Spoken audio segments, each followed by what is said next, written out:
Comment la droite a utilisé toute cette histoire, la droite dans toute sa diversité d'ailleurs, pour au final taper sur LFI, comment LFI se défend dans cette séquence, et comment le reste de la gauche se positionne contre ou par rapport à LFI, comment il y en a qui voient un petit peu ça comme une manière de tirer la couverture vers eux, de faire un coup politique. On va parler de Raphaël Glucksmann par exemple, qui lui n'a pas fait bloc avec la gauche ou quoi que ce soit face à la diabolisation et à la montée du fascisme. Donc voilà, ça c'est la deuxième séquence, on va parler plus de ça, et de LFI en particulier, qui se retrouve évidemment en porte-à-faux dans cette histoire pour leur lien avéré et assumé avec la jeune garde et avec les milieux antifascistes. Ouais, c'est ça. Et est-ce qu'on ferait pas un petit appel à l'abonnement juste avant Oui, de j'avoue, on commencer est entre deux vidéos. C'est vrai. Alors n'hésitez pas à soutenir, effectivement, de soutenir l'humanité. Si vous voulez offrir des subs ou prendre des subs, allez plutôt sur la chaîne de Luma que sur la mienne. Mais après, moi, j'ai pas beaucoup pu streamer cette semaine. Donc en vrai, vous faites comme vous voulez. Mais allez plutôt chez Luma. Voilà, justement, dans ces moments-là où il y a besoin de journaux pour établir la vérité, pour offrir un contre-discours au narratif qui est directement celui de l'extrême droite repris jusqu'au cœur de nos institutions, on voit bien dans ces moments-là que une vraie presse de gauche, une vraie presse qui n'est pas là à juste faire le jeu de la fascisation, c'est essentiel dans ces moments-là. S'il n'y avait pas eu Mediapart, s'il n'y avait pas eu Luma, s'il n'y avait pas eu Street Press, s'il n'y avait pas eu Le Canard enchaîné, même tous ceux qui ont enquêté, qui ont commencé à rétablir un petit peu de vérité dans cette affaire et un petit peu d'honnêteté intellectuelle dans cette affaire, je sais pas où on en serait actuellement, mais alors là, franchement, ça serait encore bien plus flippant que tout ça. Donc, soutenez une presse indépendante, soutenez une presse de gauche, soutenez une presse antifasciste. Je pense que je pense qu'on peut le dire. Hein. Voilà. Oui. Alors, sachant que l'antifascisme de l'humanité, évidemment, c'est pas aller se bagarrer dans la rue avec des gants coquets. Pas besoin de le préciser. Hein. Je le redis, même si j'ai utilisé le terme antifasciste. Donc voilà, n'hésitez pas à soutenir. Là, c'est dans les moments comme ça qu'on voit que c'est important. Et puis sinon, en plus, Fabien Gay, après, il va arriver, il va me dire bah quoi, Benoît Assos, il fait pas de thunes sur la chaîne Twitch de Luma. Allez, ça dégage quoi. Voilà. Et j'en profite pour dire qu'en plus, on sort un hors-série, justement en partenariat avec plusieurs médias de gauche, Blast, Radio Nova, Les Inrocks, et j'en passe, Street Press, qui sort justement cette semaine, qui sort demain. Et d'ailleurs, on propose une émission Ça ira spéciale, donc toujours sur Twitch, qui sera demain à 17h avec plusieurs invités, notamment l'invité politique sera Alma Dufour, donc députée insoumise. On va forcément reparler de ce contexte-là. Toi qui feras l'interview là. Et oui, c'est moi avec Mejdali Neri. Donc voilà, ça va être, ça promet, ça va être hyper intéressant. Et puis avec d'autres invités, Mathieu Pigas, Fabien Gay, le patron, directeur de Luma, mais aussi Philippe Rio et Divine, que vous avez peut-être vu, Divine Kinkela, qui est militante communiste, mais qui subit par ailleurs des insultes racistes au quotidien. Vous l'avez certainement vu dans un reportage de France 2, mais aussi de l'Humanité, qui sera là. En fait, chacun va essayer d'amener un petit peu sa sauce quelque part pour lutter contre l'extrême droite, que ce soit au quotidien dans la société civile, que ce soit à l'échelon municipal, que ce soit du côté des titres de presse, ou voilà, plus médiatiquement, du côté de l'action parlementaire. Et voilà, et donc ce sera à la Maison des Métallos. Et d'ailleurs, c'est un public, donc si vous voulez vous inscrire, n'hésitez pas à venir à 17h pétante dès le début, de préférence. À partir de 16h30, je crois que c'est ouvert, et ça commence à 17h. Donc voilà, c'est à la Maison des Métallos, je crois que c'est rue J.P. Timbaud dans le 11e, si c'est pas ça, de bêtises. Exactement. Et une des rues de la soif de Paris, par ailleurs. Ouais. Et puis ça promet une soirée sympa, il y a DJ set après et tout ça. Donc, voilà. On y sera tous les deux. Bon, moi, je ne participe pas à l'émission, mais je serai en backstage en train de tenter de gratter 1 million d'euros à Mathieu Pigas pour qu'il me finance. On verra si ça prend. Mais on est pour ou contre les milliardaires. Incroyable. Il est là. Merci. Il est en kiosque. Il est en kiosque là, c'est sorti. Oh, regardez comme il est beau. Voilà, je te laisse. Non, c'est 23 février, il n'est pas encore en kiosque, ça sort le 23 février. Front commun contre l'extrême droite. Donc effectivement, c'est avec Les Inrecuptibles, l'Humanité, Blast, Street Press et Radio Nova, hors série, avec des articles et des interventions de Guillaume Meurice, Rokhaya Diallo, Blanche Gardin, Cyril Dion, Corinne Massero, Julia Cagé, Jamil Lechac, plein de beau monde. Voilà, les Avengers de l'antifascisme médiatique, on pourrait peut-être les appeler comme ça. Voilà, donc soirée de lancement, demain, la Maison des Métallos, 17h, ou sur twitch.tv, évidemment. Venez nombreux. Voilà. Bon, du coup, on peut passer à la suite. Et oui, on était sur le... D'ailleurs, je vois qu'il y a un train de live, super. Plus que 2 minutes sur le train de live, n'hésitez pas à donner à fond, plutôt sur la chaîne de Luma, niveau 4, on y est. Donc voilà, c'est parti pour la deuxième séquence, plus sur la France insoumise en particulier, et comment toute cette séquence, et on commence à être habitué, mais là, ça le fait à un cran encore supérieur, comment toute cette séquence est utilisée pour taper sur la France insoumise, et à travers la France insoumise, taper sur la gauche, taper sur l'antifascisme, et voilà, taper sur tout ce que la France insoumise représente, quoi. on va dire. Ouais, on a assisté à un véritable acharnement. Enfin, c'est vrai que je disais tout à l'heure sur le pas de 2, voire le pas de 3, c'était vraiment ça. C'était, on va le voir de toute façon en vidéo, mais c'est vrai que par exemple, ça s'est ouvert par une intervention de la députée du Rhône, RN, qui a demandé à Gérald Darmanin de poursuivre les dissolutions de groupes d'ultra-gauche, je cite, encore une fois. Elle n'a pas parlé de l'ultra-droite, elle. Elle n'a pas parlé de l'ultra-droite, non, parce évidemment. Que, du coup, il y en a certains au RN qui, eux, ils disent, Bardella, par exemple, c'est son discours de dire il faut tout dissoudre, ultra-gauche comme ultra-droite. Moi, je veux bien à ce moment-là, mais du coup, dans les organes de jeunesse du RN qui forment leurs collaborateurs parlementaires, il risque d'y avoir un manque de, un manque de moyens si ça dissout tous les trucs d'ultra-droite. Historiquement, les liens entre le GUD, le groupe Union Défense, et le FNJ, le Front National de la Jeunesse à l'époque, et encore ça, c'est tout le vivier de militants de l'extrême droite et du Rassemblement National, surtout dans les jeunes et les collaborateurs parlementaires, sont souvent en lien avec des groupes qui sont classés à l'ultra-droite officiellement, notamment par... Sachant que l'ultra-droite, ultra-gauche, c'est un terme policier à la base, pour séparer, on va dire, l'extrême-gauche et l'extrême-droite institutionnelle, de groupes qui peuvent justement mener des actions violentes, mener des actions de rue. Donc, c'est pour ça qu'on parle de ultra-gauche et ultra-droite, extrême-gauche et extrême-droite à la base, mais dans la bouche de nos politiciens, la justesse de ce terme, souvent, laisse à désirer, on va dire. Puis comment dire, la cible de manipulation aussi, enfin, on l'a vu à l'époque, à l'époque, c'était pas si longtemps, mais pendant les actions et les manifestations des soulèvements de la Terre, où ça avait été instrumentalisé pour montrer à quel point ils étaient d'ultra-gauche et donc parmi les méchants, quoi. Parce qu'il y a aussi cette façon-là de diviser en camps, de façon très binaire, disons, l'espace politique et le débat public.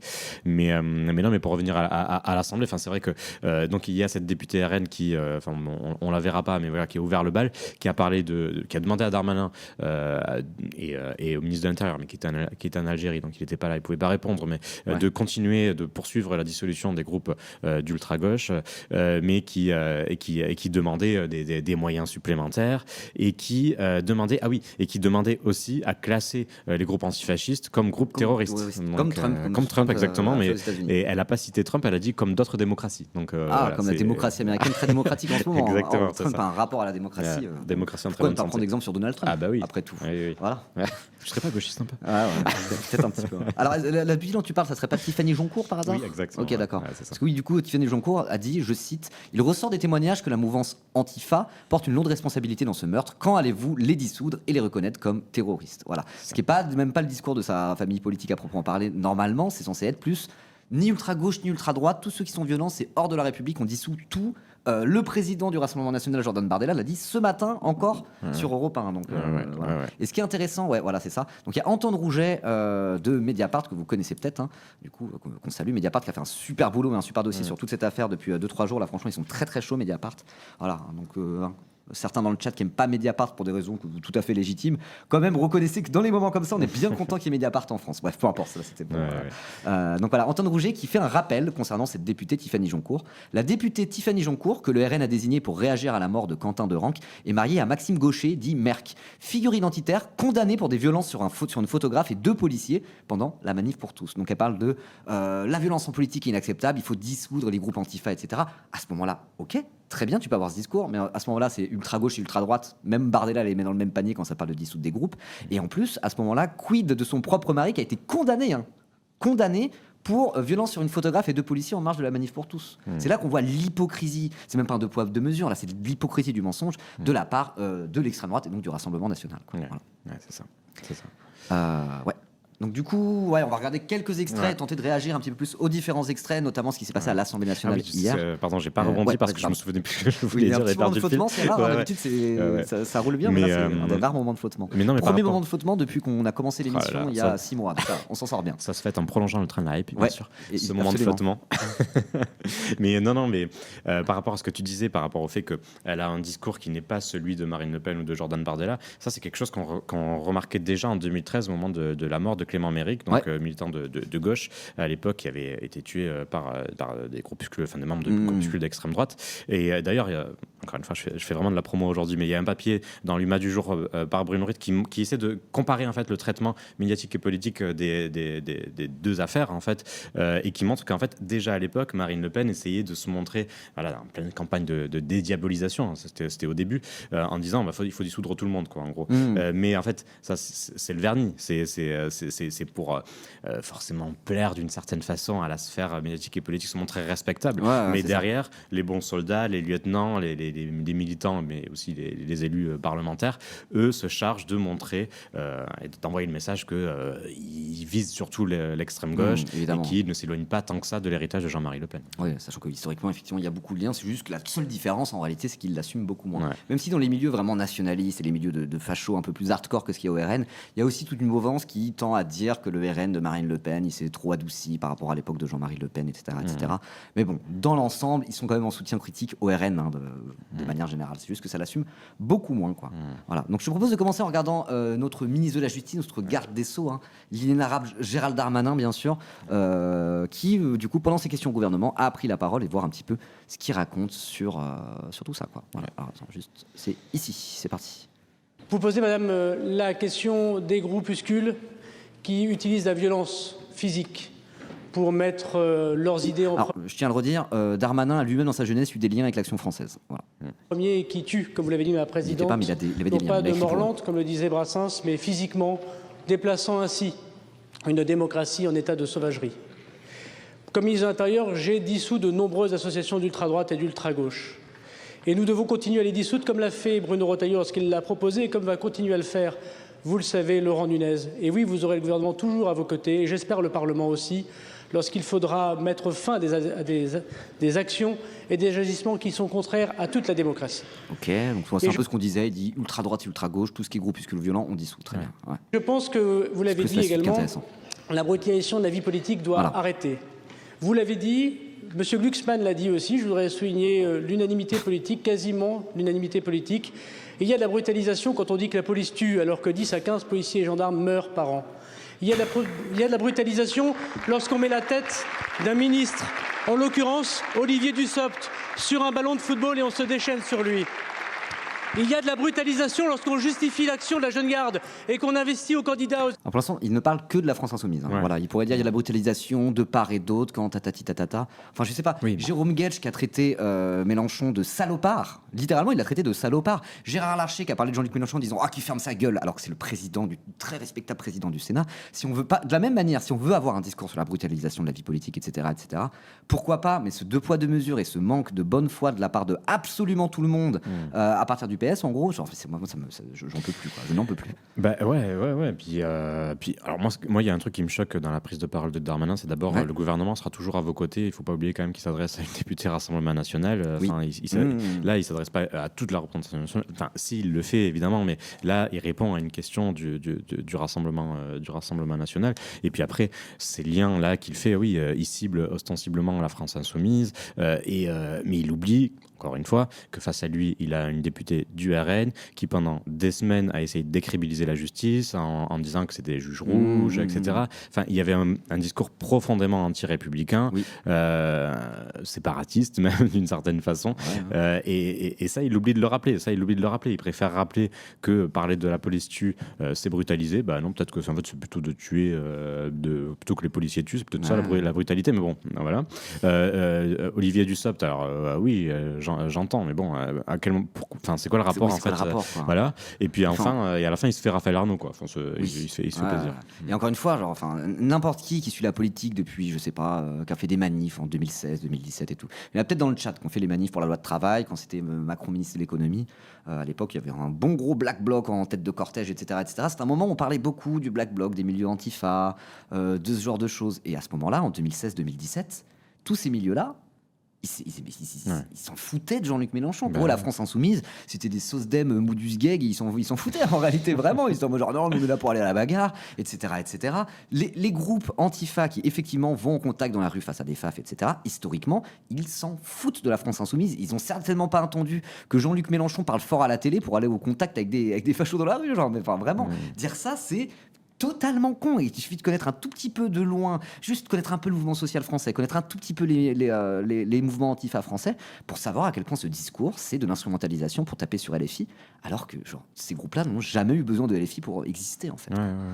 Oui, puis on dirait que Jean-Luc Mélenchon lui-même... LFI et la gauche à travers eux. Oui, voilà.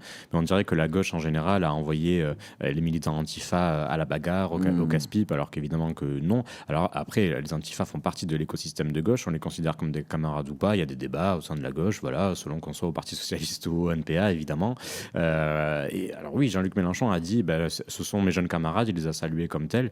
Mais bon, entre ça et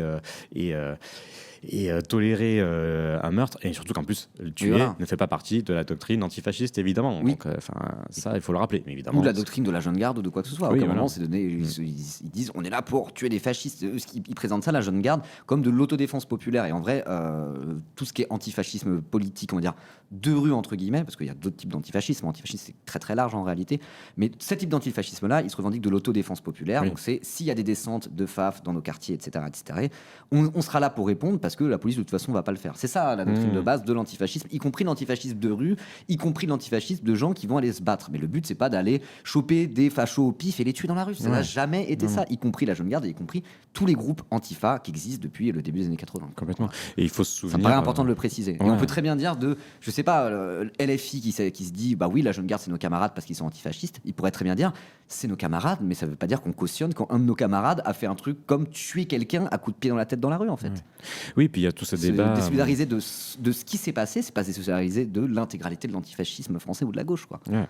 Non, mais c'est une question complexe. Et puis il y a déjà eu un débat, encore une fois, au moment des manifestations des soulèvements de la terre, sur comment articuler les luttes entre les partis, évidemment. En tout cas, voilà, le côté plus politique, les militants de terrain, les antifas, etc., etc. Enfin, comment est-ce qu'on articule les différents modes d'action? Alors, il y avait tout un débat sur dans la sphère, dans le mouvement écologiste, sur est-ce que c'était cette théorie qui s'appelait la théorie du flanc radical. En gros, on se sert quelque part des troupes, j'aime pas ce mot, mais vous voyez, antifa, pour quelque part intimider ceux qui voudront nous intimider, et comme ça la sphère plus modérée bénéficiera d'une oreille plus attentive des pouvoirs publics. Bon, après on est pour, on est contre, on peut en débattre, mais en tout cas il y avait ce débat là.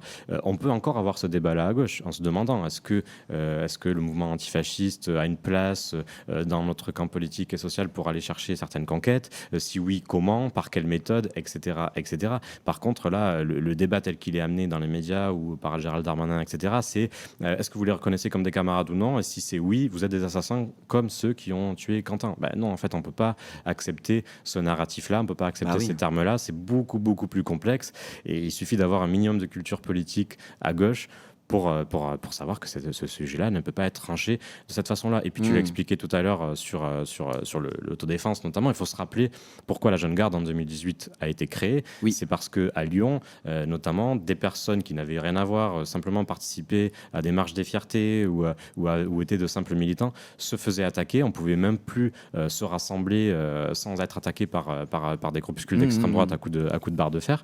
Donc en fait, il y a eu ce groupe-là qui a été créé notamment par Raphaël Arnaud, mais pas seulement, en se disant on va se positionner en défense.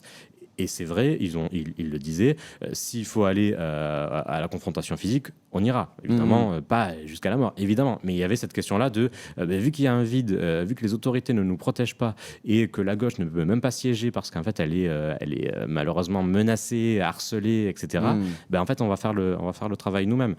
On est pour, on est contre, ça, bon, débattons-en. Mais il faut aussi pointer le fait que les autorités n'ont pas joué leur rôle pour protéger les forces de gauche. Si la police faisait le travail qu'elle est censée faire, et notamment arrêter des groupuscules d'extrême droite qui vont aller faire des ratonnades ou ce genre de choses dans le vieux Lyon qui tiennent des quartiers entiers, il n'y aurait même pas besoin d'un groupe antifasciste. Et d'ailleurs, des groupes antifa un peu de rue comme ça, comme je disais tout à l'heure, avant les années 80, ça n'existait pas réellement. Alors il y avait déjà des bagarres entre extrême gauche et extrême droite, au quartier latin, dans les années 70. Évidemment, ça existait déjà. Mais je veux dire, l'antifascisme comme moyen d'autodéfense populaire face à des FAF, du coup, ou même des skinheads d'extrême droite, ce genre de choses, ça a été créé en réaction à une extrême droite violente qui était dans la rue, quoi. Notamment dans les années 80, il y a un excellent documentaire, pour ceux qui veulent s'intéresser un petit peu plus à ça, qui s'appelle Antifa chasseur de skin et qui parle de la naissance un peu du mouvement antifa moderne là qu'on est en train de décrire pendant les années 80, et comment tout ça a été fait en réaction au mouvement skinhead nationaliste, suprémaciste blanc d'extrême droite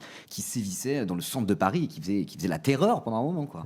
Genre c'est d'où le truc d'autodéfense. Et quand on dit ça, encore une fois, ça veut pas, je le redis et je le répète, donner un coup de botte comme ça dans le crâne d'un gars tombé à terre et provoquer sa mort par hémorragie le lendemain, ça ne s'inscrit pas dans l'autodéfense populaire. Donc quand on dit l'autodéfense populaire et qu'on défend ce principe-là, ça ne veut pas dire qu'on défend le principe de tuer quelqu'un dans la rue, sachant que vraisemblablement, il n'y avait pas besoin de lui faire un traumatisme crânien pour que... Enfin voilà, quoi, qu'il n'y avait aucune utilité à ça, et c'est un meurtre pour rien, donc on peut tout à fait condamner ça, tout en réaffirmant l'utilité, qui ne doit pas passer par l'homicide, évidemment, d'une autodéfense populaire. Complètement. Et puis même dans l'autodéfense populaire... Le doc, je le redis, c'est Antifa, chasseur de skin. C'est sorti dans les années 2000, je me souviens plus exactement. Je l'ai vu il y a très longtemps, quand j'avais 15 ans. Et puis même du côté de l'autodéfense populaire, des mouvements Antifa, etc., il y a aussi différents courants, il y a tout un débat là aussi sur quelle méthode employer ou pas. Au moment de la Jeune Garde, quand la Jeune Garde s'est créée, certains voyaient la Jeune Garde comme pas assez radicale, etc. C'est vrai, il y a même des gens qui critiquaient le fait que la Jeune Garde s'allie à la France Insoumise, etc. C'est pas un bloc homogène qui est là pour tuer un maximum de fascistes. Ce n'est pas ça l'antifascisme. Ouais, c'est ça.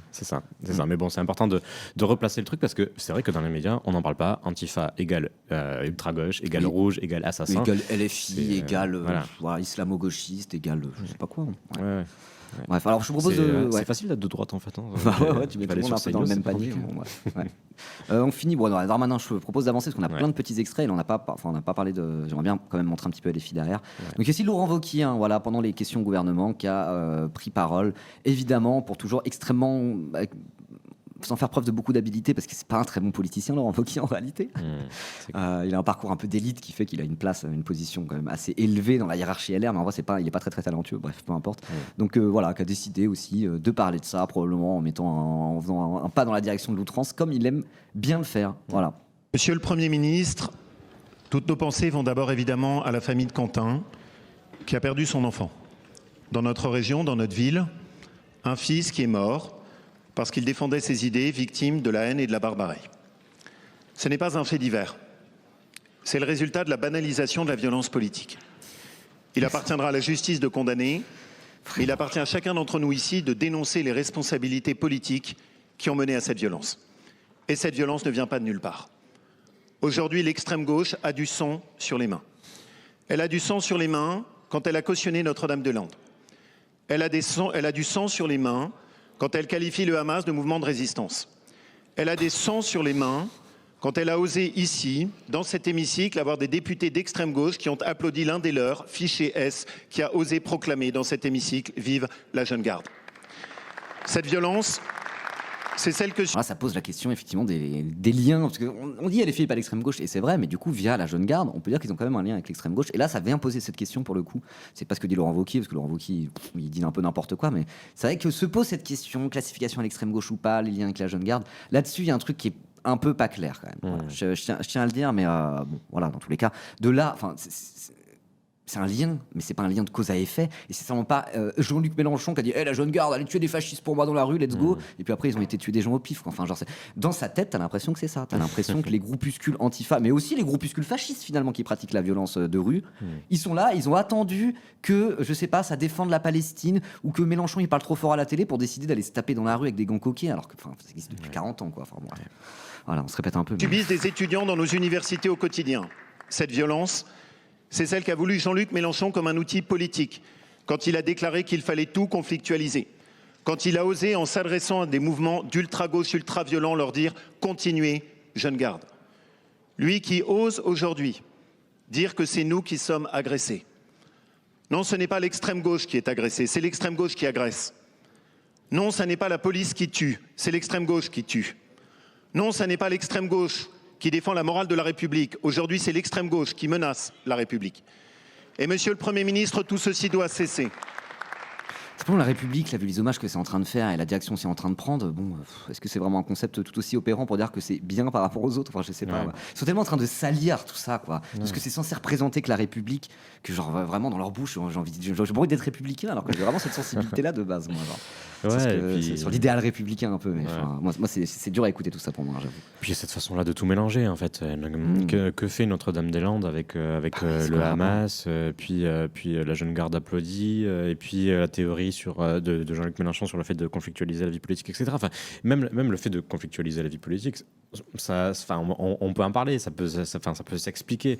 C'était pas aussi caricatural que ça quand Jean-Luc Mélenchon, quand on en parle avec des militants insoumis ou des représentants insoumis, il y a cette façon-là de dire, en fait, ce sera eux ou nous, donc l'extrême droite ou l'extrême gauche. Donc, en fait, il faut avoir un projet radicalement de gauche et après, libre à chacun de choisir. On est pour, on est contre, on en discute. Je sais qu'à gauche, au-delà des rangs insoumis, on se pose la question de est-ce qu'on se coupe pas de certaines populations, de certains électorats, notamment historiquement de gauche, en épousant ces façons de faire, une radicalité assumée, une façon de jouer le duel avec l'extrême droite et le conflit. On peut en discuter. Par contre, faire le lien entre conflictualité de la vie politique et assassinat, là il dit carrément Jean-Luc Mélenchon et la France Insoumise ont du sang sur les mains. Enfin, là on est et ce qui est fou, c'est que ça arrive 3 secondes après une façon de dénoncer la brutalité et la violence, alors qu'en fait c'est exactement ce qu'il fait. Au contraire, on pourrait dire que la conflictualité en politique vaut mieux la faire en s'embrouillant à l'Assemblée nationale. C'est littéralement fait pour ça historiquement depuis 1789 quoi. Et je veux dire les embrouilles au sein de l'Assemblée nationale en 1792-1793, c'était une autre paire de manches que des députés LFI qui parlent un peu fort quoi. Vraiment, c'est sorti des guns à l'Assemblée nationale et ça menaçait de se foutre une balle dans la tête si jamais il n'y avait pas scié ça quoi.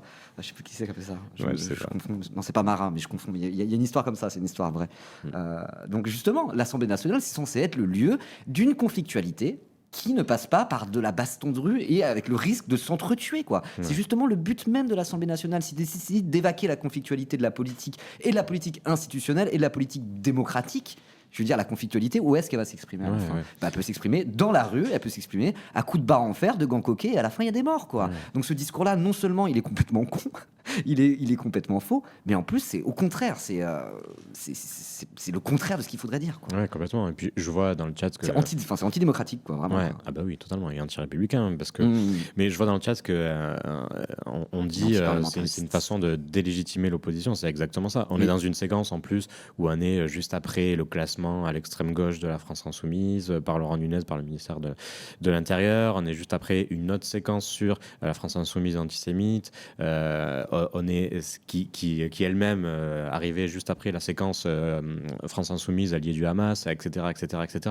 Donc et ce qui est dommage et ce qui est fou, c'est que même à gauche, on pourrait apporter des critiques de la stratégie de la France Insoumise. Elles pourraient être complètement, elles sont d'ailleurs complètement entendables. Ça fait partie de l'historique de gauche, de débat des stratégies, de quel électorat on vise, etc. Quel élément de langage, quel niveau de langage aussi on peut utiliser. Mais là, on est clairement sur un acharnement de toute cette réacosphère pour éliminer un parti représentant de la gauche radicale dans la course à 2027, évidemment, parce que c'est dans seulement un an. D'ailleurs, voilà, c'était pas à l'Assemblée nationale, mais j'en profite pour mettre cet extrait. Cet extrait de Jordan Bardella, donc président du Rassemblement National, on ne le présente plus, ce neuil.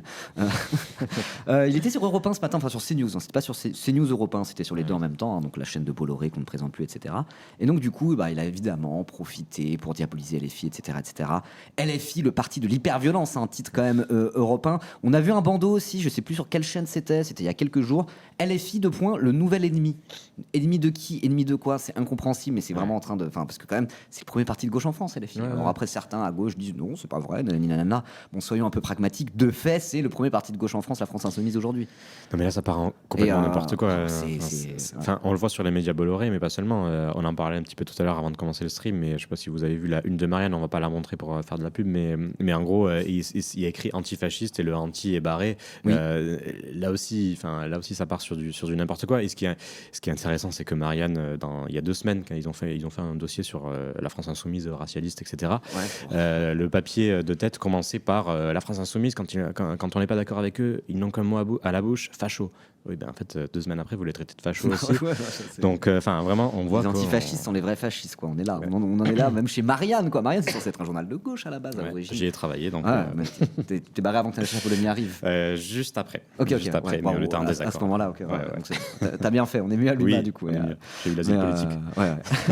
Donc, du coup, voilà, on va regarder ça avec Jordan Bardella, effectivement, parce que du coup, il dit quelque chose qui est pas nouveau, mais là, je pense que ça prend un coup d'accélérateur. Ce narratif-là, il va être de plus en plus prégnant. Et là, j'appelle à mettre en place un cordon sanitaire contre la France Insoumise. Ils doivent répondre de leurs actes, sachant que le cordon sanitaire, c'est un truc qui a duré pendant des décennies, où c'était cordon sanitaire par rapport au Rassemblement national, au Front national à l'époque, car ce parti n'est pas républicain, notamment de par ses liens avec des groupuscules d'extrême droite fascistes et violents, quoi. Et donc là, il est totalement en train de retourner le truc contre lui-même en disant non, le cordon sanitaire sera contre LFI. Encore une fois, il n'y a rien de nouveau, tout ça s'inscrit dans un narratif et une diabolisation de la France insoumise et de la gauche à travers eux qui est absolument pas nouvelle, que tout le monde connaît très bien sur le chat, j'imagine. Mais là, quand même, il y a un côté où ça passe un cran supérieur, j'ai l'impression. Et tout ça est quand même extrêmement inquiétant, sachant que, voilà, on n'a pas encore beaucoup d'infos là-dessus, mais il y a eu une alerte à la bombe au siège national de la France Insoumise à Paris aujourd'hui, avec l'intégralité des gens militants et politiques qui ont été évacués du siège, parce qu'il y avait un risque d'attentat à la bombe, quoi. Donc, à voir comment ça va évoluer. Mais ceux qui sont en train de dire, oh là là, LFI doit être banni et doit être mis au banc de la République, car ils sont hyper violents, à côté de ça, ils sont en train d'avoir des tentatives d'attentat. D'ailleurs, Jean-Luc Mélenchon a déjà été victime d'une tentative d'attentat de quelqu'un qui a été condamné à plusieurs années de prison ferme non aménageable, quoi. Donc, voilà. On va regarder un peu ce qu'a à dire Jordan Bardella, mais tout ça pue très, très, très fort.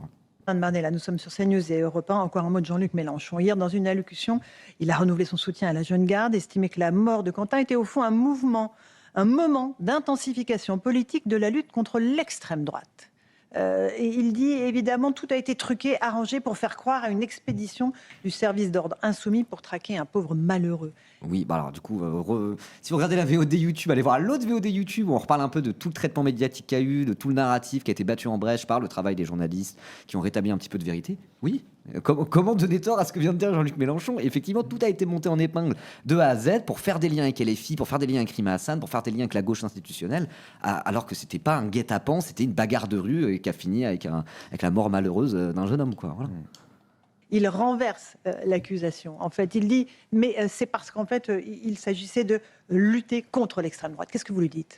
Qu'il est le déshonneur de la République française, monsieur Mélenchon. Quand un jeune homme de... Tu connais la République française, toi, c'est bon. T'étais pote avec Frédéric Chatillon quand t'étais jeune. Frédéric Chatillon qui était au GUD, qui a fait des ratonnades dans sa jeunesse, qui était probablement aussi violent que le plus violent des antifascistes de l'histoire de France. Et il donne des leçons de République, alors qu'il vient des milieux gudards. On parle de GUD Connexion pour parler de tous ceux qui gravitent autour de Jordan Bardella. Relire les excellents articles de Marine Turchi sur Mediapart à l'époque, où elle traitait ce sujet, avant d'arrêter de traiter ce sujet parce qu'elle était menacée de mort par l'extrême droite. Enfin, genre, quand on connaît un peu toute cette histoire, quand on connaît un peu les origines de Bardella, quand on connaît l'extrême droite française, quand on connaît tout ce truc-là, mais moi je ne peux pas regarder ça sans péter un câble. Ben ouais, ça me rend fou, vraiment. Puis tu parles du GUD et des liens avec le RN, ils sont évidemment évidents. On peut parler de Frédéric Chatillon, etc. Et le GUD qui est, enfin en tout cas les membres de ce groupuscule dissous, je crois, si je me trompe pas, qui a été dissous il y a. Mais bon, qui s'est reconstitué avec d'autres phonés. Ces membres de ce groupuscule ont assassiné Federico Martina Rambourou, il faut s'en souvenir, sur Rugbyman à Paris en 2022. C'était juste avant la présidentielle de 2022 et à l'époque on n'a pas fait ce procès, le procès qu'on fait à la France Insoumise. Bizarrement, les liens avec le RN n'ont pas été trouvés, alors que vraiment des liens entre des groupuscules fascistes violents de rue et le RN, encore une fois, c'est documenté depuis des années et des années. Et il n'y a pas si longtemps, avant Marine Le Pen, ils se sont cachés même pas. Donc bon, donner des leçons de républicains ou quoi que ce soit, déjà, va lire un livre d'histoire, t'y connais que dalle, et puis ferme-la, quoi. Vraiment, quelle indignité. 23 ans est mort. Un jeune nationaliste est mort pour ses idées. On ne s'érige pas en victime comme le fait le leader maximo de la gauche aujourd'hui, Jean-Luc Mélenchon. L'extrême gauche n'a pas seulement créé le désordre dans notre pays, elle a tué. Et moi, j'appelle aujourd'hui, et notamment en vue des futures élections municipales, présidentielles et législatives, à mettre en place un cordon sanitaire contre ce mouvement. Bardella, il s'est léché les babines. Hein. Il a vu un mort côté nationaliste, il s'est dit yes, je vais pouvoir faire mon beurre dessus et gratter quelques pourcentages aux élections. Imperdable face à Jean-Luc Mélenchon. Vraiment, quelle mentalité de charognard. Mais ouais, puis ce qui se passe est complètement fou quand même, parce que je sais qu'à longueur de stream, on se dit mais dans quelle époque on vit. Mais là, on a juste le Jordan Bardella, leader du RN, héritier de Jean-Marie Le Pen, qui appelle à un front républicain, en fait, c'est ça, contre la France insoumise. C'est formant un cordon sanitaire face aux extrêmes. Oui, on est quand même dans cette phase-là. Enfin, c'est hallucinant. Bah ouais. Puis en plus, à chaque fois, ça reprend les termes de la gauche et ça les reprend pour eux. Et leur but est vraiment de tout inverser et de tout ressonner sur eux-mêmes, quoi. Même dire l'extrême gauche tue. C'est le premier mot d'ordre qui est sorti à dire l'extrême gauche tue. Ok, on va dire ils ont le droit d'utiliser. Enfin, vu leur point de vue. Vu la partition qu'ils sont en train de jouer, c'est logique qu'ils utilisent les mots d'ordre quand même comme ça. Mais ils reprennent la police tue, ce genre de choses. Même Némésis, à la base, toute cette histoire est partie aussi de Némésis. Némésis qui reprennent le féminisme en disant non, on est des féministes et c'est pour ça qu'on n'aime pas les Noirs et les Arabes, quoi. Arrêtez de copier la gauche sans arrêt. Enfin, je dis pas arrêter, mais pourquoi ils font ça ? Pour justement que tout devienne faux. Que voilà, 1984, exactement. Pour que tout s'inverse et que du coup, plus personne comprend rien. Ils avancent avec le mensonge. Ils avancent avec, genre, vraiment, c'est des vicelards, quoi. Et tout ça, c'est une stratégie stratégie qui est parfaitement assumée. Et là, on arrive presque au bout de cette stratégie où vraiment Bardella dit ça à la télévision française. À part 2-3 gauchistes qui ont encore un semblant de culture politique pour s'en indigner, tout le monde commence à avoir le même narratif jusqu'au Parti socialiste, quoi. François Hollande ce matin était sur France Inter, BFM je crois, j'ai pas pu regarder en entier mais j'ai vu des extraits. Hollande il en profite pour dire toute alliance avec LFI c'est hors de question, ces gens-là ne sont pas des républicains, hop là ça dégage, quoi. Enfin c'est waouh. Politique qui est aujourd'hui sorti totalement de la République et qui considère que l'insurrection, la violence, le chaos et le désordre sont des modes d'action en politique. Donc ils doivent évidemment répondre de leurs actes. Je vous rappelle que M. Arnaud, qui est encore couvé par Jean-Luc Mélenchon, puisque Jean-Luc Mélenchon s'est dit fier des actes de résistance de la jeune garde, apparaissait dans un clip de rap en 2021 dans lequel on appelait à tuer, à violer et à violenter les Français de droite. Source. Hein. Non, parce que les fachos qui parlent des trucs de rap en disant oui, non, mais attendez, ils ont mis des dingueries dedans, je sais pas, ça existe depuis Nicolas Sarkozy et le procès qu'il avait intenté à la rumeur à l'époque, genre, ça va 5 minutes, quoi. Vous voyez, je me rappelle aussi que il y a quelques mois, ou quelques années, lorsque vous avez la rêve, vous, le il y a eu aux États-Unis des incidents malheureux et que des individus étaient, on a vu un certain nombre d'affaires, l'affaire George Floyd, on l'a vu il y a encore quelques mois, extrêmement grave, bien sûr. Il y a encore quelques semaines, avec la police américaine de l'immigration, on voit la gauche française hurler. Une très mauvaise tactique de prendre exemple sur les États-Unis, quoi. Ouais. Enfin, les États-Unis, la dernière fois qu'il y avait eu un truc de violence politique avec des morts qui a impliqué des antifas aux États-Unis, c'est l'attentat de Charlottesville. Donc du coup, suite à je sais plus quel événement, il y avait des groupes antifascistes qui avaient fait une marche à Charlottesville, parfaitement non violente. Je crois que c'est une marche en honneur à je sais plus qui. Et il y a un attentat à la voiture bélier d'un facho, un mec de l'extrême droite américaine, qui a roulé sur des antifascistes à Charlottesville en faisant plusieurs morts. Et à ce moment-là, Trump a dit oh là, ça suffit la violence politique. Et même lui a eu la décence même lui a été plus décent qu'eux à dire. Alors c'était indécent parce que là c'est des fascistes qui ont tué des antifas, mais il a dit voilà, de tous les côtés. Stop à la violence. Et déjà, ça avait choqué tout le monde, ça avait choqué toute la gauche française de se dire mais attendez, là, c'est une violence d'extrême droite sur la gauche antifasciste. Et il dit oh la violence de tous les côtés, ça dégage. Et on était choqués, à raison. Et là, on est même, c'est même pas ça.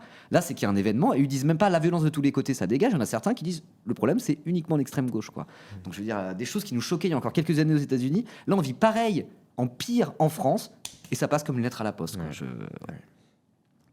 Les monter au créneau, organiser des manifestations, mettre un genou à terre. Lorsque c'est un jeune Français, qui plus est un jeune Français nationaliste qui ne votait pas à gauche, qui est lynché, tabassé et laissé pour mort en pleine rue, la gauche se tait et c'est là, je crois, le déshonneur de toute une partie de notre classe politique. Donc moi, je ne me tairai jamais face aux violences de l'extrême gauche. Je ne me tairai jamais face à ce climat d'intolérance qui est en train d'instiller. Je ne me tais que face aux violences de l'extrême droite, aux violences policières, aux violences racistes, aux violences xénophobes. Ça il se tait, mais jamais les violences de l'extrême gauche, quoi.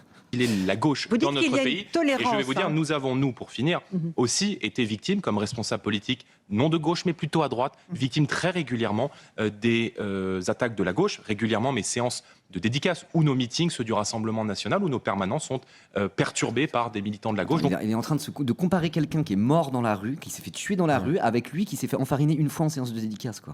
Respecte un peu les tirs, Bardella, qu'est-ce que c'est que ça, genre, c'est censé être ton camarade, Quentin.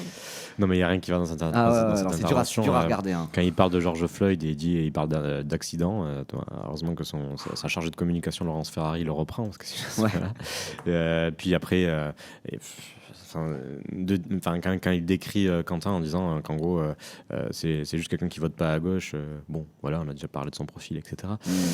Enfin, que dire. On commence à être au bout du truc. On a déjà beaucoup parlé là, à part réagir en s'indignant. Voilà, là, ça se transforme en stream react un peu plus classique. Bref, je voulais montrer ça aussi. Un autre discours qu'on a entendu à l'extrême droite. Donc là, c'est le discours de Bardella, très pas de violence en République. Et la violence, c'est l'extrême gauche. Voilà. Donc c'est un discours assez classique. Il en profite pour dire à LFI, hop là, ça dégage. Mais il y a un autre discours à l'extrême droite et de leurs alliés ciotistes notamment, parce que là, on va regarder Éric Ciotti, qui consiste à dire les LFI, ça dégage. Et du coup, tous ceux qui sont alliés avec LFI, ça dégage aussi. Donc lui, il est presque en train d'enlever de l'arc républicain l'intégralité de tout ce qui se positionne à la gauche entre guillemets des républicains. Donc macronistes, tous ceux qui faisaient partie du NFP, tout ça, ils sont tous alliés entre eux contre nous aux législatives 2024. Du coup, tout ça, ça dégage, c'est anti-républicain, quoi. Éric Ciotti, voilà, c'est son discours, c'est un discours qu'on voit aussi un petit peu émerger. Une partie de l'extrême droite en profite pour mettre au final les macronistes et la gauche dans le même sac en disant tout ça, ça dégage, quoi. Donc je vous propose de regarder cet extrait d'Éric Ciotti. Je vais me retenir de l'imiter. Sans ça va se barrer en couille. Ceux qui se sont opposés à cette alliance ont préféré l'alliance avec le nouveau Front populaire qui était dominé par LFI. Et cela y porte aussi une lourde responsabilité dans cette situation. Ne l'oublions pas, M. Attal, qui naturellement a appelé à voter LFI, mais je dirais de la même chose de M. Wauquiez, qui a demandé des désistements pour les candidats du nouveau Front populaire et qui lui-même, dans sa circonscription, en a bénéficié. C'est là qu'on voit l'indignité de l'extrême droite, quoi. Lui, il est là, le corps d'un homme est encore tiède, quoi, et il est là, il en profite pour taper sur Laurent Wauquiez, son rival, son ancien rival, il est là, il profite de régler ses comptes comme ça, genre, enfin, waouh. Ouais. C'est vrai que le lien entre, il est à deux doigts de décrire Laurent Wauquiez comme un allié de la gauche, de l'extrême gauche et des antifas. Enfin, c'est non, mais c'est ça, c'est un antifa. Bon, mais cette stratégie-là, elle est évidente. C'est intéressant parce que quand on regarde un petit peu les différentes strates et différentes couches de l'extrême droite, on voit Jordan Bardella, Marine Le Pen dire en gros, nous on est contre la violence, il faut dissoudre des deux côtés. Puis après, tu as le bulldozer Ciotti qui lui va faire le boulot en essayant de, pour le coup, viser toute la classe politique en dehors de l'extrême droite, évidemment, pour dire mais vous êtes tous complices. Mais c'est toujours ce même discours sur le système, l'UMPS, etc., en essayant de les montrer comme des lâches, comme des gens qui ne sont pas capables d'affronter les difficultés, d'avoir une certaine fermeté, etc., etc. Bon, là, c'est grossier parce que c'est Éric Ciotti et qu'il est un petit peu limité, mais cette stratégie-là permanente depuis des lustres et des lustres qu'on peut entendre dans la bouche de représentants de l'extrême droite. Ouais, mais après, moi, je trouve ça assez intéressant comment chacun a sa petite stratégie et chacun profite de cet événement pour tenter d'avancer ses pions, quoi. Là, donc là, après, on va regarder aussi comment la gauche fait ça en partie, avec notamment un extrait de Raphaël Glucksmann qui risque d'être bien énervant. Et pareil, je vais devoir me retenir de faire mon imitation, peut-être. J'ai jamais entendu l'imitation de Glucksmann. Je commence à avoir un Glucksmann, il est pas trop mal. Ouais. La technique, c'est de parler vraiment doucement avec la voix très rocailleuse comme ça. Mais avant ça, je te propose de regarder Mathilde Panot, du coup, qui était à l'Assemblée nationale et qui, du coup, comment opposer un contre-narratif au narratif de la droite et de l'extrême droite et du centre, qui au final sont tous plus ou moins sur le même, avec des petites variations, comme on vient de l'expliquer, entre Ciotti et Bardella par exemple. Comment créer un contre-discours, un contre-narratif par rapport à ça, et notamment pour regarder Mathilde Panot, qui était à l'Assemblée nationale, du coup, toujours dans le contexte de ces questions au gouvernement, voir un petit peu ce qu'elle a dit en tant que présidente du groupe parlementaire La France Insoumise. Voilà, donc, Cam, hop là, on va regarder. Tu es en pleine rue à Lyon. Nous n'acceptons pas que la violence physique, d'où qu'elle vienne, soit employée pour régler les conflits. Jamais nous ne l'avons accepté, jamais nous ne l'accepterons. Ceux qui instrumentalisent ce drame pour nous salir doivent cesser. Leurs manœuvres sont indignes. Aucun insoumis n'est impliqué, ni de près ni de loin, dans ces violences. Et si nous combattons l'extrême droite et les groupuscules fascistes violents autour d'elle, c'est précisément car ils glorifient la mort et la brutalité, érigent le racisme en principe et qu'il n'y a pas plus anti-républicain que cela. Il faut méconnaître l'histoire pour accepter la victimisation de l'extrême droite et prétendre que les violences seraient à gauche de cet hémicycle. Il vous aura fallu ce drame pour sortir enfin du silence. Nous ne vous avons pas entendu sur l'assassinat du rugbyman Federico Aramburu, à 2 kilomètres seulement de notre assemblée par des militants du GUD, ni sur les 12 personnes tuées par l'extrême droite depuis 2022. Monsieur le Premier ministre, faire peser sur notre groupe une responsabilité morale imaginaire ne parviendra pas à éclipser votre réelle responsabilité politique. Je le rappelle ici, le maintien de l'ordre public relève de la compétence exclusive de votre gouvernement et non pas de l'opposition parlementaire. Pourquoi aucun dispositif n'a été prévu, ouvrant la voie à tous les débordements alors que les renseignements territoriaux étaient avertis depuis plusieurs jours de la présence de Némésis? Pourquoi n'avez-vous jamais tenu compte d'aucune de nos alertes? Monsieur le Premier ministre, notre pays approche d'échéances électorales majeures. Vous annoncez interdire les conférences au moindre risque de trouble à l'ordre public. À l'heure où nos permanences sont attaquées, nos parlementaires menacés de mort et de viol, nous vous disons solennellement, les institutions démocratiques ne doivent jamais céder. Au pays, je redis notre souhait que vive pour longtemps la République et son idéal d'égalité humaine. Ouais, ça reprend, c'est pas elle qui reprend, quoi, mais ça rejoint un petit peu aussi finalement tout le discours qu'on a eu jusque-là dans ce live, quoi, dans ce live qui était assez long et riche en émotions. Elle a résumé tout notre live. Elle a bien résumé un petit peu tout ce qu'on a dit aussi, quoi, en finissant effectivement sur ce idéal républicain, quoi. Et je pense que c'est ça aussi qu'il faut aussi matraqué, c'est que ceux qui réellement ont cet idéal républicain à cœur et savent ce que est censé signifier la République, et la République française en particulier, et la République française depuis la reconstruction gaulienne, gaulo-communiste de 1945, on appelle ça comme on veut, ce que c'est censé représenter tout ça, il serait peut-être temps de retourner un peu aux fondamentaux de ce qui est censé être la République, et pour comparer ça à la direction que la République est en train de prendre. Et ça serait peut-être aussi un axe pour la gauche et pour la France insoumise, pour tenter d'essayer de calmer le jeu et de bien montrer que le rapport à la violence en politique, effectivement, n'a pas sa place dans le contexte républicain, mais que ceux qui historiquement ne sont pas des républicains par rapport à tout ça, c'est bel et bien l'extrême droite, et qu'avant que ce cordon sanitaire soit retourné contre lui-même, ça fait 20 ans, 30 ans, 40 ans, 50 ans, ça fait depuis des années 30 au moins que ceux qui s'en prennent aux valeurs républicaines, à cette fameuse démocratie représentée par la République, au parlementarisme, c'est bel et bien des groupuscules d'extrême droite. Et que du coup, ce meurtre de Quentin s'inscrit dans cette action anti-républicaine de l'extrême droite, qui s'organise en groupuscules de rue, et que les antifas, au final, même si effectivement tuer un homme dans la rue comme ça, c'est tout à fait condamnable, et il ne faut pas hésiter à le faire. À côté de ça, ça reste une réaction aux vrais anti-républicains originels, qui sont finalement les groupuscules d'extrême droite. Et ça, n'importe qui s'intéresse un tout petit peu à l'histoire républicaine de la France, et on a vu certains sur des plateaux télé qui ont beau ne pas être des gauchistes, quand même avoir un discours qui relève un petit peu le niveau, parce qu'ils n'avaient pas d'intérêt politique à l'instrumentalisation. Une phrase très longue que je vais pas réussir à conclure, mais voilà, vous l'avez compris le chat. Mais oui. Je suis énervé, moi. Voilà. Je suis énervé et plus républicain que jamais finalement. Donc, c'est un peu contre-intuitif. Non, mais c'est vrai que cette intervention, elle est digne, elle est claire, sans outrance, et elle rappelle, comme tu le dis, les fondements de la République, l'attachement, en tout cas l'attachement qui devrait relier tous les représentants républicains, c'est-à-dire l'égalité humaine, l'attachement à l'égalité humaine. Et donc elle rappelle que oui, il faut pleurer la mort d'une personne, là en l'occurrence Quentin Derenque, pour ses idées, mais par contre, il faut aussi le faire pour toutes les victimes de l'extrême droite. Ça me semble être le b.a.-ba. Enfin, pour moi, une vie est une vie, en tout cas en démocratie, en tout cas en République. Après, on peut avoir des débats sur ce qu'on veut, mais une vie doit être respectée. Il faut avoir au moins ce principe-là de respect de la vie. Et pourtant, ça a suffi à faire complètement péter un boulon à Sébastien Lecornu en réponse. On va le voir. Ah, ça, j'ai pas vu du coup. Mais lui, il a trouvé cette intervention absolument ignoble et abjecte.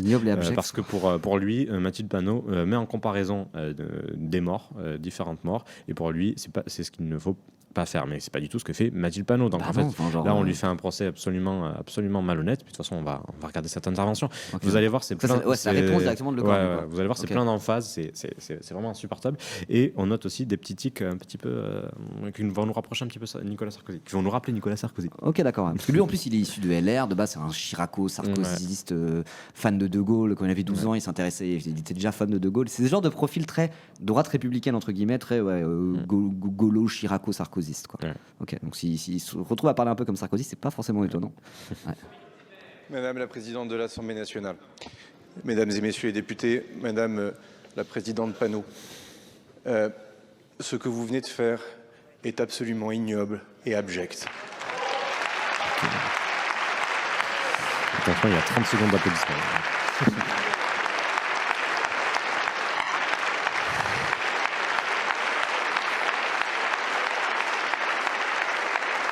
On demande tout le RN et l'IDR debout, l'extrême droite. Ouais.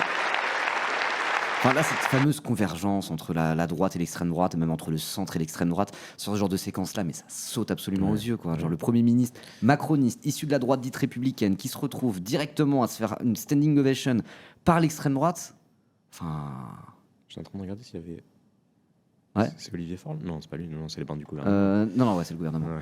C'est plus à gauche. Ouais, non, quand même, ouais. On en parlera un peu après du PS, justement, pour voir les réactions côté gauche. Quoi. Gauche. Oui, ça va. On peut avoir des divergences politiques, mais lorsqu'on est un humaniste, c'est-à-dire que lorsqu'on est attaché à l'être humain, à l'homme, on n'oppose pas un mort à un autre mort, à un assassinat à un autre assassinat. Il n'y a pas, Madame la Présidente, une violence acceptable dans un sens et inacceptable dans l'autre. Mais à aucun moment Mathilde Panot a dit ça, c'est ça que je comprends pas. Quoi. Il arrive, il dit n'importe quoi, il a un discours qui va pouvoir sortir, peu importe l'intervention en face de lui, et ça suffit pour faire avoir une standing ovation quoi, de l'extrême droite. Ok, je comprends pas quoi. Oui, un mort est un mort, c'est ce qu'elle a dit en fait. Et donc le refus de la violence, c'est pour tout le monde, en tout temps, en tout lieu. La violence physique comme la violence verbale. Ça, j'en peux plus. Comment tu peux mettre sur un pied d'égalité alors qu'un mec... alors qu'un homme vient de mourir, comment tu peux mettre sur un pied d'égalité la violence physique et la violence verbale alors qu'un homme vient de mourir et qu'il faut rien de rendre hommage à cet homme? Ça n'a aucun sens, vraiment, ça n'a aucun sens. Faire ça, c'est indigne, c'est vraiment indigne, quoi. Alors. Et vous voyez, madame Tout le monde en profite pour régler ses comptes et avancer ses pions politiquement en instrumentalisant une affaire comme ça, quoi. Au nom de la lutte contre la violence politique, ils détruisent tous les mots, ça veut plus rien dire. Si tu tires un pied d'égalité entre la soi-disant violence verbale de Mathilde Panot et le fait de frapper un homme au sol et de le pousser à la mort, après un passage au tabac, ça veut dire que la violence, ça n'a plus de sens. C'est un mot qui est vidé de sa substance. Ils sont habitués à vider des mots de leur substance. Ils l'ont fait pendant 2 ans et demi avec le mot antisémitisme qui maintenant ne veut plus rien dire quand il est utilisé par des politiciens. Mais moi, je pète un câble. Hein. Vraiment, je te le dis, je pète un câble. Présidente, c'est peut-être aussi ça qui nous sépare. C'est que moi, je suis le premier à condamner les violences faites contre les députés insoumis. Je suis le premier à donner des instructions avec le ministre de l'Intérieur aux forces de l'ordre que vous insultez pourtant à longueur d'année, à qui vous reprochez à la police de la République de tuer, et pour autant, Madame la Présidente, parce que c'est ça la démocratie. Alors, quand il y a eu 2 flics qui ont tué littéralement un gars pour absolument aucune raison, et il est mort, hein, il est mort tué par les coups de la police. Qu'est-ce qu'ils ont fait, le gouvernement? Ils ont dit non, ils sont innocents sans même vouloir parler de quoi que ce soit. Bon, si vraiment vous condamnez la violence, condamnez aussi cette violence-là, quoi. Parce que c'est ça la République. Cette police de la République, elle se tiendra aux abords de vos permanences, de vos meetings, pour protéger justement la démocratie. Et c'est là une rupture évidemment profonde. Mais la vraie question, merci pour votre agressivité une fois de plus. Mais je suis épuisé. La vraie question, au fond, Madame la Présidente. Mort par 2 policiers, on parle de Hassan El Diarra, qui est décédé le mois dernier, si je dis pas de bêtises, dans des circonstances extrêmement troublantes. Et là, j'utilise. Il s'est fait tuer par 2 flics, quoi. Présidente, c'est pourquoi tout le monde doute de votre sincérité et pourquoi personne ne veut vous croire. Tout simplement parce qu'il est temps que vous fassiez le ménage, Madame la Présidente Panot. Le ménage dans vos propos, le ménage dans vos idées et surtout le ménage dans vos rangs. Merci, monsieur le... Bon, c'est énervant. Hein. Ouais. Oui, et puis il y a vraiment une réalité parallèle, quoi. Enfin, en fait, on voit que il cherche la petite séquence, l'extrait qu'il va pouvoir mettre en avant sur les réseaux sociaux quelque part, parce qu'en fait, sa réponse n'a absolument rien à voir avec l'intervention de Mathilde Panot. Oui. L'intervention de Mathilde Panot, elle est digne, parce qu'en plus, elle sait très bien qu'on attend les insoumis au tournant, dans le contexte qu'on connaît, dans cet acharnement médiatique et politique qu'on constate ces derniers jours. Elle dit un mort est un mort, et elle rappelle le gouvernement à ses responsabilités. Vous n'avez pas honoré de la même façon la mémoire d'autres personnes. Et par ailleurs, aussi dans son intervention, il y a aussi un petit point sur les éventuelles failles sécuritaires. Et évidemment, pour Sébastien Lecornu, pour éviter ce débat-là, pour éviter... en fait, il tord absolument la réalité et il renvoie la responsabilité à la France Insoumise. Mais d'ailleurs, ce que dit Mathilde Panot est intéressant sur la faille sécuritaire, en disant, en fait, ça n'est pas la responsabilité de l'opposition parlementaire, c'est votre responsabilité. Et donc, Lecornu monte d'un cran en termes de violence verbale. Là, pour le coup, moi, je trouve ça plutôt violent, parce que c'est une façon aussi de la faire sortir de l'arc républicain, l'arc républicain, je vais y arriver. Même dans ma bouche, il s'affaiblit. Mais voilà, et avec un procès complètement éhonté, hors sol. On peut en faire de reproches, encore une fois, à la France Insoumise. Personne n'a de reproches, évidemment. Notamment, voilà, sur comment ils ont peut-être participé. Oui, ils ont participé à conflictualiser, mais bon, on est dans une époque aussi conflictuelle. Bref, on pourrait faire une émission spéciale que sur ça. Mais par contre, de là à faire de tels raccourcis et avoir un discours aussi malhonnête, c'est pas digne d'un Premier ministre. Ouais. Tout à fait. Je te propose de passer, parce que de toute façon, toi, tu devais rester jusqu'à 13h15, quelque chose comme ça. Ouais, c'est ça. Ouais. Ok, on va finir là-dessus sur un petit peu à gauche, avec 2 exemples un petit peu, qui est plutôt à prendre la défense de la France Insoumise en tentant de rétablir un semblant de vérité là-dedans et de dire non mais attendez, imputer à la France Insoumise ce meurtre, ça n'a aucun sens, et qui au contraire a profité à gauche entre guillemets de cette séquence pour pareil avancer son agenda politique et instrumentaliser tout ça dans de minables petites manœuvres politiciennes, hein, on pourrait dire. Donc je vous propose de commencer par les minables petites manœuvres politiciennes à travers la personne de Raphaël Glucksmann, bien sûr, il est juste là. Clairement, la France Insoumise brutalise le débat public depuis des semaines et des mois. Voilà, c'était mon imitation de Raphaël Glucksmann. Donc on va regarder un petit peu ça, peut-être pas en entier, je sais pas si on aura le temps. Et après, on finira avec un autre son de cloche, pour le coup, alors de quelqu'un qui n'est pas LFI, mais qui l'était il y a pas si longtemps, avec Alexis Corbière, qui lui a un discours qui est pour le coup totalement opposé à celui de Raphaël Glucksmann. C'est un petit peu deux salles, deux ambiances dans la gauche hors LFI. Ceux qui ont un semblant de dignité, qui prennent la gravité de la situation et de l'instrumentalisation qui est en train de se passer, de la diabolisation de la gauche dans ce pays et de la fascisation de la République. Voilà, je vais dire beaucoup de choses d'un coup. Et de l'autre côté, ceux qui au contraire en profitent pour faire leur petite manœuvre minable. Quoi. Et d'ailleurs, c'est intéressant parce que dès que les médias veulent taper sur la France Insoumise, ils invitent 3 personnes, c'est Raphaël Glucksmann, Alexis Corbière et Jérôme Guedj. Sauf qu'à chaque fois que Corbière, ils sont déçus de Corbière parce que Corbière, il est toujours en hauteur. Et en fait, il est non, genre, moi j'aime pas trop les filles, mais quand même, faut pas déconner. Il y a un discours comme ça. Puis c'est un responsable politique pour le coup, vraiment responsable, et qui a une culture politique aussi. Et puis voilà, il connaît les filles, il sait ce que c'est, il sait qu'effectivement ce n'est pas ce que les fachos vendent. Quoi. Il est le cofondateur quand même. Voilà, c'est lui qui a inventé le logo fille. Bref, allez Glucksmann. Vous savez, moi je fais attention à ce que je dis en permanence, parce que je sais à quel point la situation est inflammable. Je sais ce que c'est que vivre en dictature. Je sais ce que c'est que risquer sa vie. Qui brutalise le débat public ? Eh bien, puisque vous avez cité la France Insoumise, clairement la France Insoumise brutalise le débat public vous en parlez. depuis... Ouais. Ah bah tiens, moi ça tombe bien, j'allais en parler aussi. Oh là là là là. Des semaines et des semaines et des mois et des mois. Vous savez, vous ne pouvez pas en permanence utiliser des mots d'une violence extrême sans penser que ces mots se traduiront en actes. Non mais ça c'est insupportable, on a déjà parlé, enfin... Penser que n'importe quel groupe qui va se bagarrer dans la rue attendre que Mélenchon parle avant de faire quoi que ce soit, c'est une analyse éclatée au sol, hein, pardon de ce terme qui est pas très journalistique. Déjà premièrement, et moi ça me rappelle aussi tout un narratif qu'il y avait eu qui était peut-être encore un peu plus indécent que ça, mais c'était vraiment du même ordre, hein, c'était le même procédé rhétorique de dire ah bah voilà, quand les mots ne suffisent plus, on passe à la violence physique et on tue. C'était Aurore Berger qui avait parlé de ça pour rejeter la responsabilité de l'attentat l'attentat antisémite qu'il y a eu en Australie, je sais plus dans quel pays, dans quelle ville c'était. Mais voilà, il y avait un attentat antisémite à l'occasion d'une fête juive sur une plage en Australie. Vraiment, c'était terrible, quoi. C'était une fusillade avec des dizaines et des dizaines de gens assassinés parce que juifs, quoi. Et donc, du coup, c'était Aurore Berger. Je me souviens, elle avait dit, bah voilà, LFI, à force de dire des trucs antisémites, bon, déjà, c'est pas des trucs antisémites, c'est des trucs pro-palestiniens, mais bon, bref, peu importe, on commence à être habitué. Elle avait vraiment dit, bah voilà, ça commence comme ça avec des mots. Jean-Luc Mélenchon, il dit des trucs antisémites à la télé, puis après, hop là, effet papillon, on se retrouve à avoir une tuerie en Australie. Elle a mis la responsabilité d'une tuerie antisémite en Australie, qui au final était organisé plus ou moins par les gardiens de la révolution iranien ou je sais plus quoi, sur le dos de Jean-Luc Mélenchon parce qu'il parle trop fort et qu'il conflictualise trop, quoi. Et ben là on se retrouve avec Raphaël Glucksmann qui fait pareil mais dans le cadre de la politique française et de l'affaire Quentin, quoi. Donc moi ce truc-là je ne peux plus supporter ça, quoi. Quelle indignité, quoi. Il faut arrêter cela. Vous accusez Jean-Luc Mélenchon d'attiser la violence par les mots qu'il emploie en meeting ou devant ses électeurs ? Encore une fois, sur cette agression mortelle précise, il faut que la justice et la police établissent les faits.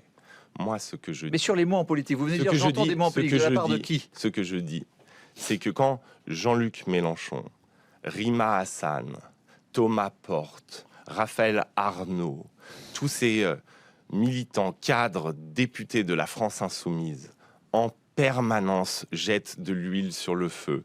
Quand ils disent à chaque déclaration du ministre des Affaires étrangères, le CRIF a demandé ça, quand ils expliquent que les opposants sont des nazis génocidaires, eh bien, ils mettent de l'huile sur le feu et c'est proprement irresponsable. Moi, je vais vous le dire, il ne faut surtout pas que la France... c'est vraiment très mauvais communicant. Il parle tellement lentement. Enfin, il s'est passé combien de temps, là ? Bah ouais, il a vraiment... Il est 18h. Ouais, c'est ça. 1 minute 32 pour dire que ça. On pourrait le mettre en x2. Hein. Vraiment, je comprends pas comment il peut être un aussi mauvais communicant politique. Hein. Ouais. Ça, je vais mettre en 25. Hein. Vraiment, c'est insupportable. Hein. Déjà, le discours est insupportable, mais dans le fond comme dans la forme, il y a rien qui va. Sombre dans un choix entre deux violences extrêmes qui s'affrontent. Parlez clairement, quand vous dites... Il me semble que je parle toujours oui, mais la conclusion, est-ce qu'elle sera aussi claire ? Quand vous dites ça, ça veut dire... Parle clairement, oui, mais tu parles trop lentement. C'est surtout ça, en fait. Dire, indirectement, la France Insoumise a une responsabilité dans l'acte et le drame et la mort de ce jeune militant Quentin ? Alors, écoutez, moi, j'ai comme principe de base de respecter les enquêtes en cours. On va entendre le procureur de la République. On va entendre les mots de la justice française. La violence des mots je vais vous dire, entraîne la violence. Il y a une responsabilité de tous les dirigeants politiques qui attisent la haine, y compris ceux de la France Insoumise, dans ce climat de violence délétère qui est en train de gagner la France. Et moi, je suis amoureux de mon pays, de ma patrie, de sa liberté, de sa paix civile. Et donc, il va falloir maintenant hein, qu'on mette un terme à cette brutalisation du débat public. Vous savez, la haine sur les réseaux sociaux, par exemple, qui se déverse à chaque fois et qui prend des cibles comme ça de personnalités politiques, de personnalités publiques qui agressent en permanence. À la fin, ce n'est pas virtuel, ça se traduit physiquement. Mais si, mais qu'est-ce qu'il est en train de dire? Alors, faire des blagues sur des politiciens sur Internet, faire des TikTok où on se fout de la gueule de personnalités du Rassemblement National. Au début, ça commence comme ça, puis ça finit avec des meurtres dans la rue. Non, mais je trouve ça... Ouais, c'est ça. Enfin, c'est complètement en décalage. Je commence presque à me sentir avisé dans cette histoire. On va faire des blagues sur Internet. Et nous, la liberté d'expression, quoi. Voilà, que ça, tu portes une responsabilité. Pas d'appel à la violence là-dedans. Enfin, je sais pas. Au contraire, vaut mieux se défouler en faisant des blagues sur Internet plutôt qu'aller se bagarrer dans la rue. C'est le contraire. L'aspect cathartique de ça, on en parle. Enfin, genre... Oui, et puis, qu'on puisse encore une fois faire des reproches à la France insoumise et qu'il puisse y avoir des excès de langage, ok. Par contre là, ça n'a aucun rapport avec les faits dont on parle. Enfin, là, on parle de la mort d'un homme, voilà, qui a été passé à tabac, à la fin d'une bagarre. Enfin bref. Mais la France insoumise. Est-ce que vraiment le procès de la France insoumise et des mots qu'ils peuvent employer et de leur méthode, de leur stratégie a vraiment quelque chose à faire là-dedans? Pourtant, évidemment, il y a des reproches à faire à la France insoumise. Par exemple, il y a 2 semaines, Jean-Luc Mélenchon qui compare un représentant socialiste, je ne sais plus exactement qui, un candidat au municipal, il le compare à Jean-Marie Le Pen. Bon, oui, évidemment, il y a des excès de langage, il ne faut pas... Mais on a le droit de trouver qu'ils ont fait des caisses. Voilà. On a le droit, mais de là à dire que des excès de langage amènent à la violence physique... Bon, là, c'est juste que Raphaël Glucksmann, il veut juste éliminer un adversaire dans la course à 2027, tout simplement. Tout ça, c'est la pure instrumentalisation. Et voilà, et en le mettant au banc, en le sortant de l'arc républicain, forcément, il espère en sortir grandi en termes de capital politique et électoral. Et c'est ce que à peu près tout le monde fait sur cette affaire. Alors après, c'est la politique, c'est comme ça. Je veux dire, à droite comme à gauche, estime que c'est de l'instrumentalisation et que tout ça, le but, c'est d'avancer son agenda. Personne n'est réellement à l'abri de cette critique. Mais là, c'est fait avec une telle mentalité de charognard sur la base de mensonges de l'extrême droite, alors qu'un homme est mort.